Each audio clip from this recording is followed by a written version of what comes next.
अखिलेश यादव कह रहे हैं कि कल का जो बयान था योगी आदित्यनाथ का, वो बयान कम था, धमकी ज्यादा थी कि बदनाम मत करने की कोशिश करो, राम भक्तों चुप रहो, तुम जो है तुम मत बोलो। और या ये भी कह दिया कि एसआईटी को जो भी सबूत है वो दीजिए जाकर, ऐसे अनर्गल बयानबाजी मत कीजिए। अखिलेश यादव का मतलब ये है कि वो विपक्ष में है, सरकार से सवाल पूछना उनका काम है, अगर कोई घोटाला घपला हो रहा है उजागर करना उनका काम है। भाई वो तो अपनी ड्यूटी कर रहे हैं और आप सब कुछ छोड़ छाड़ के, चोरी भूल के आप उन्हीं के बेटी के पीछे पड़ जाओ। जिस तरह से इस पूरे मामले पर लीपापोती करने की कोशिश की जा रही है वो साफ साफ दिख भी रहा है। भारतीय जनता पार्टी का कोई ये पहली बार इस तरह का जुमलेबाजी नहीं है। भारतीय जनता पार्टी जुमले कर रही है। 1000 चीजें आपको हम गिनवा सकते हैं जो प्रधानमंत्री ने कही, गृह मंत्री ने कही, दूसरे मुख्यमंत्री कहते हैं। क्या क्या इनकी चीजें पकड़ेंगे आप? क्या आम जनता के साथ न्याय हो रहा है? क्या उन आस्थावान लोगों के साथ न्याय हो रहा है जिनकी आस्था मंदिर में है, जिन्होंने अपने कष्ट की कमाई में से, खून पसीने की कमाई में से एक हिस्सा दान किया है? प्रधानमंत्री क्यों खामोश है? प्रधानमंत्री तो अगुवाई कर रहे थे, राम मंदिर बना, भूमि पूजन से लेकर वहां ध्वजारोहण तक सब कुछ तो प्रधानमंत्री करते रहे हैं, पूरी फुटेज उनको मिलती रही है, फिर वो चुप क्यों है? 140 से 145 करोड़ के देश के जो प्रतिनिधि हैं वो नतमस्तक हैं वहां। ये समझ में लोगों की नहीं आ रहा है कि कारण क्या है।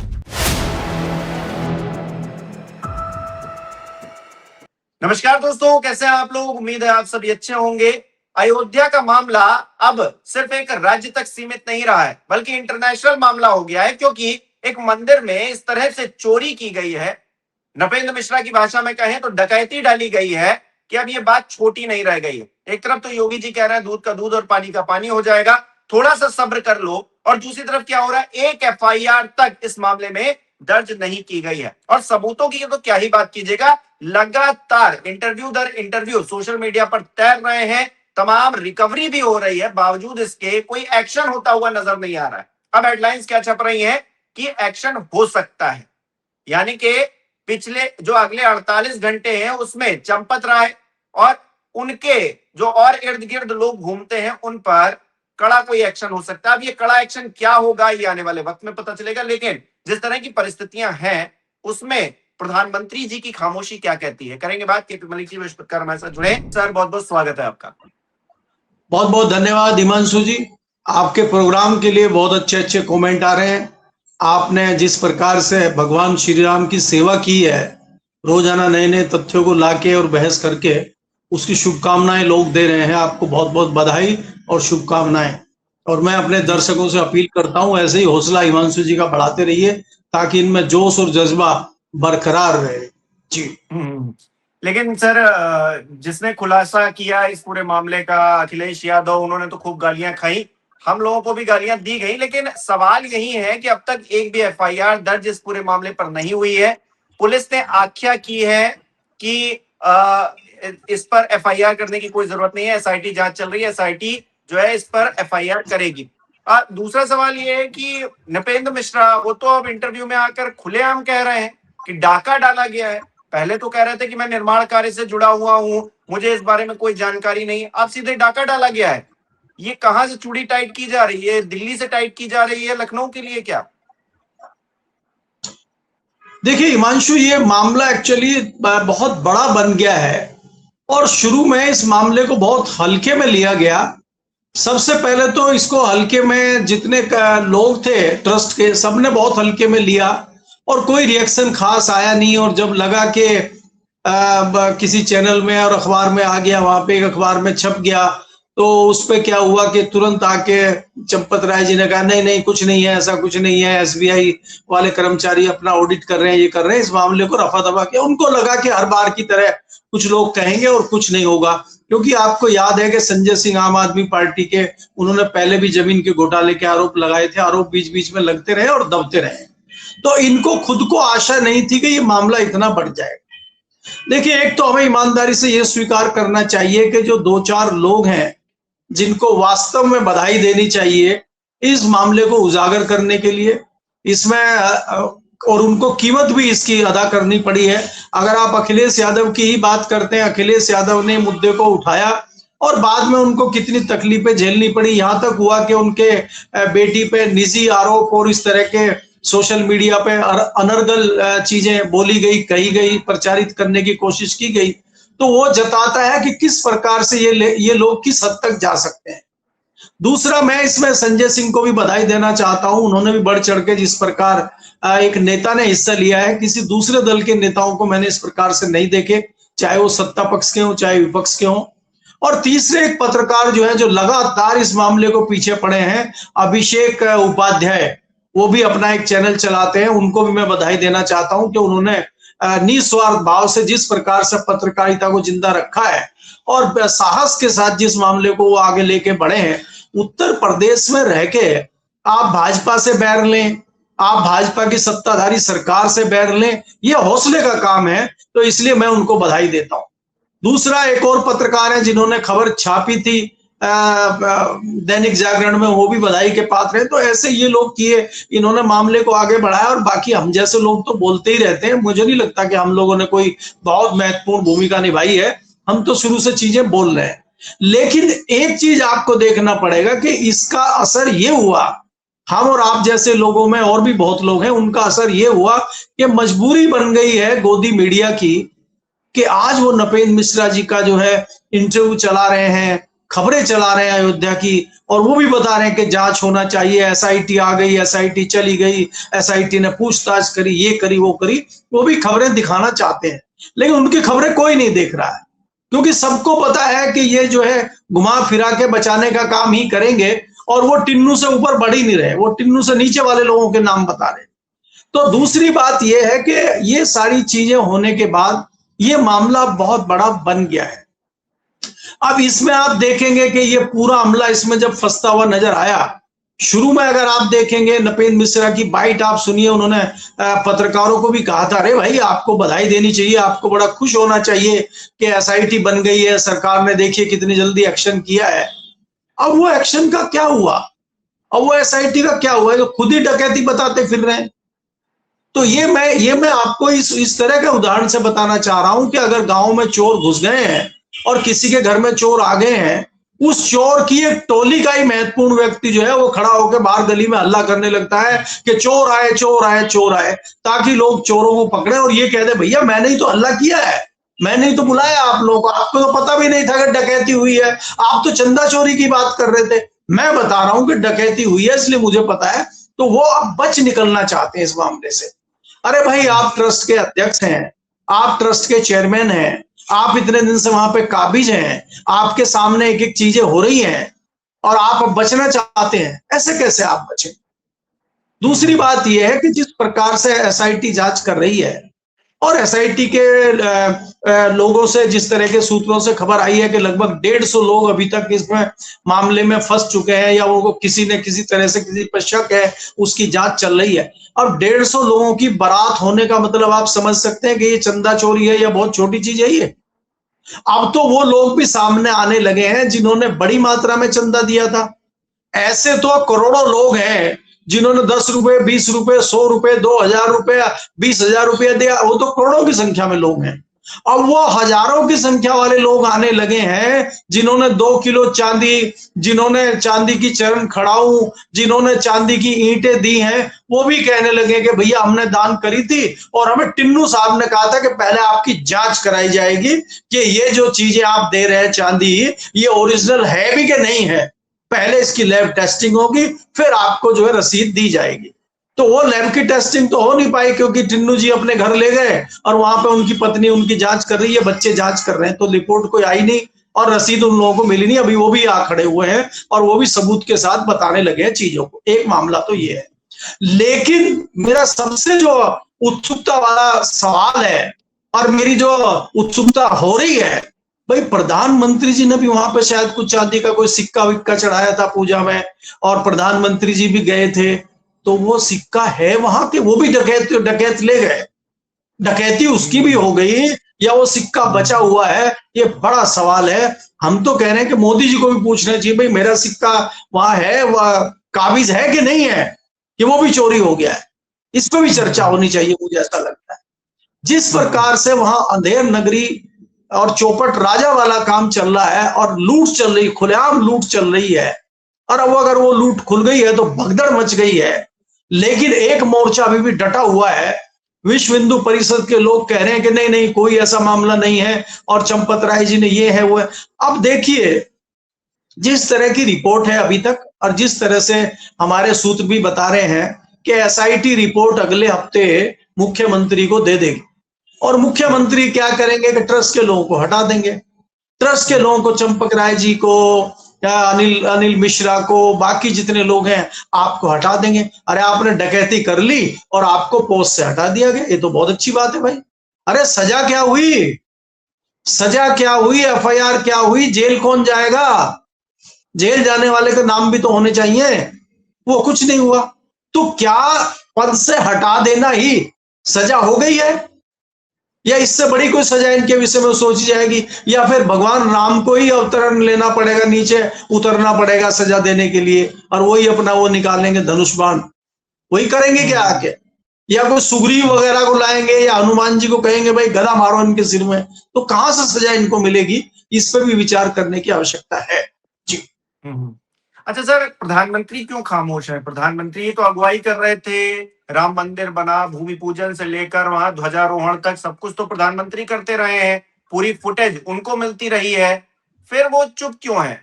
जिस तरह से मेलोनी ने ट्रंप को जवाब दिया, मुंह तोड़ जवाब दिया कि हम भीख नहीं मांगेंगे और ना हमारा देश कभी भीख मांगेगा, अपनी हैसियत में रहो, अपनी औकात में रहो, ये कहने की तो हिम्मत खैर भारतीय जनता पार्टी के किसी भी नेता में नहीं है।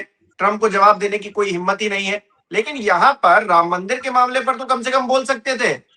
मोदी जी खामोश है, हर ऐसे मामले पर वो खामोश हो जाते हैं, चुप हो जाते हैं। देखिए हिमांशु, अगर आप ट्रंप को जवाब देने की बात करेंगे, ट्रंप को जवाब खाली अभी मेलोनी ने नहीं दिया है, उससे पहले यूक्रेन भी दे चुका है, कई लोग जवाब दे चुके हैं और तल्खी से बात कर चुके हैं ट्रंप से। लेकिन ये एकमात्र हमारे प्रधानमंत्री हैं जो नतमस्तक हैं। आपने पीछे उनके वीडियो देखे, अमेरिका के उनके फोटो देखे, उनकी बॉडी लैंग्वेज देखिए आप किस तरह की है। तो यहाँ चर्चा ये है कि अगर वो 6-7 करोड़ की महिला एक इस प्रकार से लताड़ सकती है अमेरिका के राष्ट्रपति को, और 140 से 145 करोड़ के देश के जो प्रतिनिधि हैं वो नतमस्तक हैं वहां, ये समझ में लोगों की नहीं आ रहा है कि कारण क्या है। और ये कारण जब समझ में आएगा लोगों के, तब तक गंगा में बहुत पानी बह चुका होगा। अब ये समझना जरूरी है। आप बात कर रहे हैं कि प्रधानमंत्री जी चुप बैठे हैं अयोध्या वाले मामले पे। प्रधानमंत्री जी के लिए अयोध्या वाला मामला बड़ा है ही नहीं। उनकी शंका इस बात पे है कि अमित शाह जी जो मोर्चेदारी कर रहे थे कि सारी टीएमसी टूट जाएगी, सारा शिवसेना के लोग आ जाएंगे, अभी तक वो मामला पूरी तरह से सेटल हुआ नहीं है। उसमें तमाम राजनीतिक दांव पेच अभी भी चल रहे हैं। और एक बड़ी घटना इसी बीच घट गई, भले ही उससे कोई बहुत ज्यादा फर्क ना पड़ता हो, लेकिन आपके ऊपर एक मोरल डाउन करने का, आपको कहने का, आपके विरोधियों को बोलने का एक मौका मिल गया। जिस प्रकार की घटना कर्नाटक में हुई कि आप तो दूसरों के सांसदों को तोड़ के, दूसरे विधायकों को तोड़ के आप वोट डलवा ले रहे हैं। ये तो आपके विधायक भाग गए वहां भाजपा छोड़ के कांग्रेस के साथ कर्नाटक में। तो ये इससे भी कहीं ना कहीं जो है भारतीय जनता पार्टी की जो तथाकथित चाणक्य हैं, उनके माथे पर शिकन आ गई है। और अभी कई सारी चीजें उनको देखनी पड़ रही हैं कि क्या टीएमसी के जो सांसद आए हैं वो मामला सब ठीक ठाक होगा कि नहीं होगा। अभी शिवसेना के जो 6 लोग गायब हैं वो सामने आएंगे कि नहीं आएंगे, या शिंदे जी कुछ करिश्मा दिखाएंगे। कहीं ऐसा तो नहीं है कि वो 6 आए और शिंदे जी रफू चक्कर हो जाए। अभी बहुत सारी सिरदर्दी इन लोगों की बची हुई है, तो इनका पूरा ध्यान उधर है, इनका ध्यान अभी अयोध्या की तरफ नहीं है। इसीलिए अयोध्या वाले मामले पे ये लोग मौन है। ये इसीलिए तो भेजा गया क्रांतिकारी मिश्रा जी को। क्रांतिकारी मिश्रा जी तो कभी बोलते नहीं है, वो तो कहीं दिखते नहीं है। वो तो हमने ये भी देखा है जब प्रधानमंत्री जी के वो सलाहकार थे और कैमरे की कोई वीडियो आ रही, कोई फोटो खींच रहा, तो वो साइड हट जाते थे। उनको तो शौक ही नहीं है फ्रंट पे आने का, वो तो पर्दे के पीछे रह के खेल करते हैं। लेकिन अब तो वो पर्दे के सामने आ गए हैं और बड़े बड़े इंटरव्यू दे रहे हैं और लोग कह रहे हैं चंदा चोरी हो गई, धन गायब हो गया, गबन हो गया। वो कह रहे नहीं नहीं डकैती हुई है, डकैती। तो असली बात तो बता रहे ना भाई, मैं गांव के परिप्रेक्ष्य का व्यक्ति हूं। मैं जो चीजों को समझता हूं, ये जो 5-6 वर्ड हैं कि भाई गबन हो गया, मतलब गबन हो गया, कोई घोटाला हो गया लेन देन में, चोरी हो गई, वो चुपचाप आया चोरी करके ले गया, इस तरह की बात हो गई। और डकैती हो गई, मतलब डकैत आए घर पे बंदूक लेके खड़े हो गए चारों तरफ, और 4-6 लोग अंदर घुसे और सब लूट लाट कर ले गए, इसी को शायद डकैती कहते हैं। जितनी मेरी औसत बुद्धि की समझ है, मुझे तो ये समझ में आता है। तो हम लोग तो मान रहे थे कि गबन हुआ है, चोरी हुई है, कोई चीजें गायब हो गई हैं, लेकिन मिश्रा जी अगर आके ये बता रहे हैं कि बहुत बड़ी डकैती हुई है और वो बार बार डकैती डकैती कर रहे हैं, तो हम तो उनकी बात को सच मानेंगे ना भाई। और हम तो ये भी मानेंगे कि जो इस प्रकार का लोग दावा कर रहे हैं कि भाई ये 150 करोड़ का मामला है, 200 करोड़ का मामला है, अब ये मामला 150-200 करोड़ का बचा नहीं है, क्योंकि देखिए डकैती में तो कुछ बचता नहीं, डकैती में तो मोटा माल जाता है। तो इस डकैती में मोटा माल जा चुका है और ये करोड़ों छोड़कर अरबों में मामला पहुंच गया है। तो इसीलिए मुझे लग रहा है कि एक माहौल बना रहे हैं नपेंद्र मिश्रा जी, और उस माहौल का जो पटापेक्ष होगा, जो एक रिजल्ट आएगा, बहुत जल्दी ही आपको दिखेगा। हो सकता है अगले हफ्ते जैसे एसआईटी की वहां रिपोर्ट पेश हो, इधर आपको उसके असर दिखाई पड़ जाए और ये हो जाए कि भाई इनको क्लीन चिट दो, कम से कम नपेंद्र जी को क्लीन चिट दो, भाई इन्होंने ही तो बताया था कि डकैती है, तो इनको छोड़ दो। और चंपक राय जी को कह दो अब आप जो है बिजनौर धामपुर निकल लीजिए, आपने बहुत सेवा करी और वहीं पे आप रिटायरमेंट की जिंदगी जिलाइए, बस इतनी ही सजा है आपकी, देखो इससे ज्यादा हम नहीं दे सकते आपको। तो ये होने जा रहा है जी। अच्छा, अखिलेश यादव कह रहे हैं कि कल का जो बयान था योगी आदित्यनाथ का, वो बयान कम था, धमकी ज्यादा थी कि बदनाम मत करने की कोशिश करो, राम भक्तों चुप रहो, तुम जो है तुम मत बोलो। और या ये भी कह दिया कि एसआईटी को जो भी सबूत है वो दीजिए जाकर, ऐसे अनर्गल बयानबाजी मत कीजिए।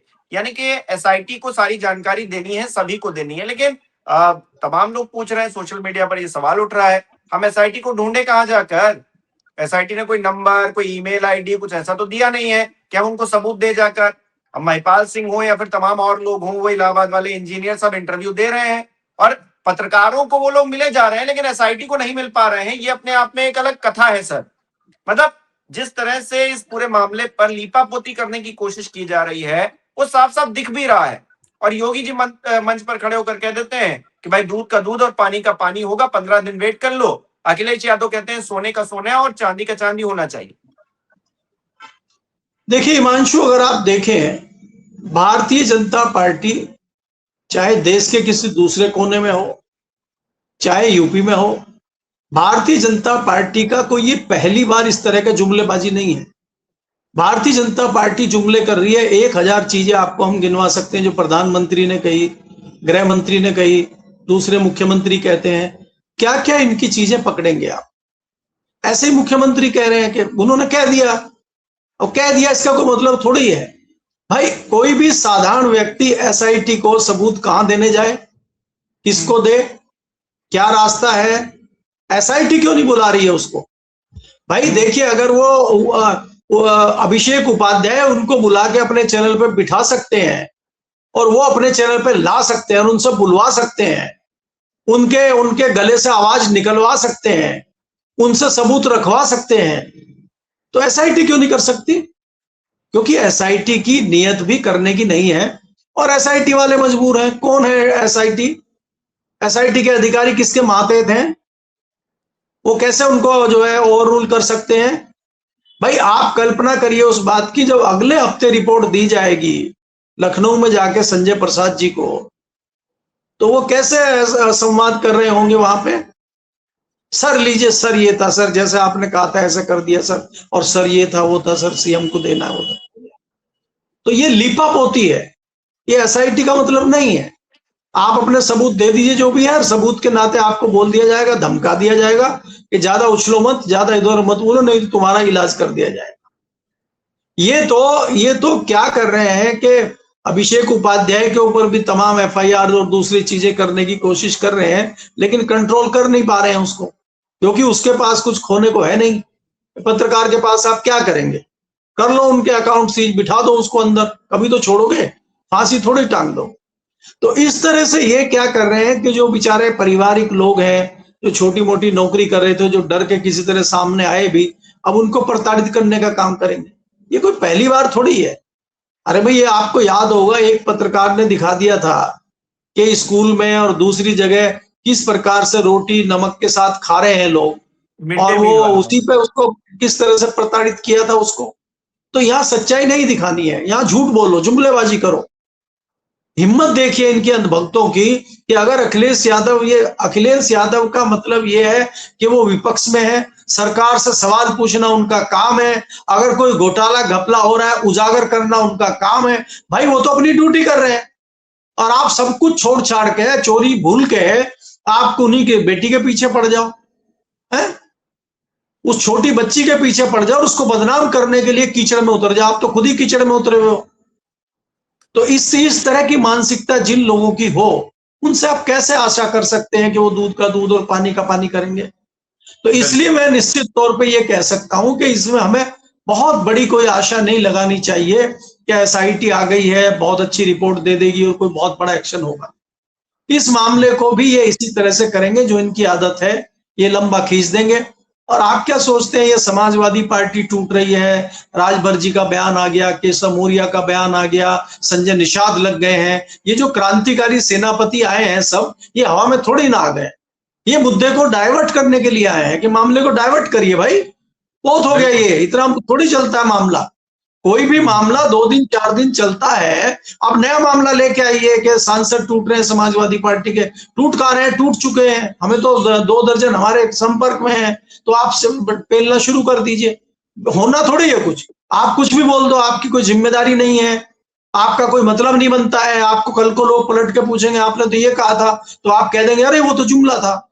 तो आजकल के नेता जिस प्रकार के हो गए हैं, इनकी कोई नैतिकता, कोई सिद्धांतवाद, कोई इनका कोई लेना देना नहीं है। इनको जहां पे आप जो है सिक्का डाल दोगे, ये वहीं जूता चाटने लगेंगे। उस तरह की श्रेणी में ये नेता आ चुके हैं, तो ये कुछ भी कह सकते हैं। अब ये चाहे ये जितने भी छोटे छोटे दल हो, इनकी क्या हैसियत है? कल ये वहां थे, आज ये वहां है। कल को अखिलेश यादव की सरकार बनेगी, वहां जाके उनके पैरों में गिर जाएंगे और बोलेंगे अरे हमने बोल दिया, गलती हो गई, बात खत्म हो गई। और अखिलेश यादव भी इनको ले लेंगे, क्योंकि उनको अपनी सरकार बनानी है, उनको भी विधायक चाहिए। तो ये सब चलता रहता है नूरा कुश्ती। लेकिन क्या आम जनता के साथ न्याय हो रहा है? क्या उन आस्थावान लोगों के साथ न्याय हो रहा है जिनकी आस्था मंदिर में है, जिन्होंने अपने कष्ट की कमाई में से, खून पसीने की कमाई में से एक हिस्सा दान किया है कि भव्य मंदिर बन रहा है और हमारा भी एक ईंट में नाम होना चाहिए कि हमारा भी इसमें सहयोग है। उसकी आस्था तोड़ने का काम आप कर रहे हैं और उसके साथ आप मजाक कर रहे हैं। ये तो उसका दिल क्या कह रहा हो, उसकी आस्था क्या कह रही हो? तो उसकी तो आस्था कम करने की बात आप कर रहे हैं ना। उसकी तो आस्था रहेगी नहीं फिर मंदिर में।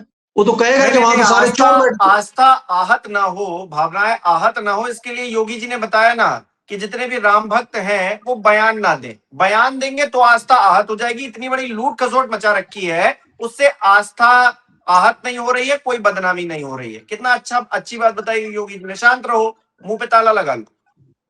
नहीं, योगी जी ये उन्हीं को कह रहे हैं जो मंदिर की बात कर रहे हैं, वो चंदे चोरी की बात करें, या उनको भी कह रहे हैं जो अखिलेश यादव की बेटी के ऊपर आरोप लगा रहे हैं? उसको उनको भी तो कहें। या बाकी जो लोग उल्टी सीधी बातें कर रहे हैं, जो ये विश्व हिंदू परिषद वाले कह रहे हैं कि चंपक लाए जी दूध के धुले हुए हैं, वो तो ढोल की तरह चमक रहे हैं, उनको रिन की टिक्की की जरूरत नहीं है, उनको भी तो कुछ कहें। उनको भी तो भेजे कॉपी एसआईटी रिपोर्ट की।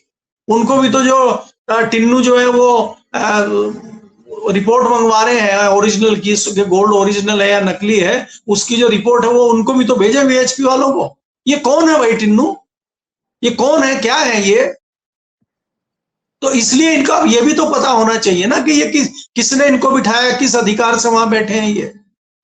ये कौन पता करेगा? इस पर तो योगी जी नहीं बोल रहे। बिल्कुल, बहुत बहुत शुक्रिया सर हमारे साथ जुड़ने के लिए, तमाम बातचीत के लिए। हमारे दर्शक किस तरह से देख रहे हैं कमेंट करके जरूर बताएं। इस वीडियो को लाइक और शेयर कर दीजिएगा। हमारे चैनल को सब्सक्राइब नहीं किया तो वो भी जरूर कीजिएगा। बहुत बहुत धन्यवाद आप सभी लोगों का।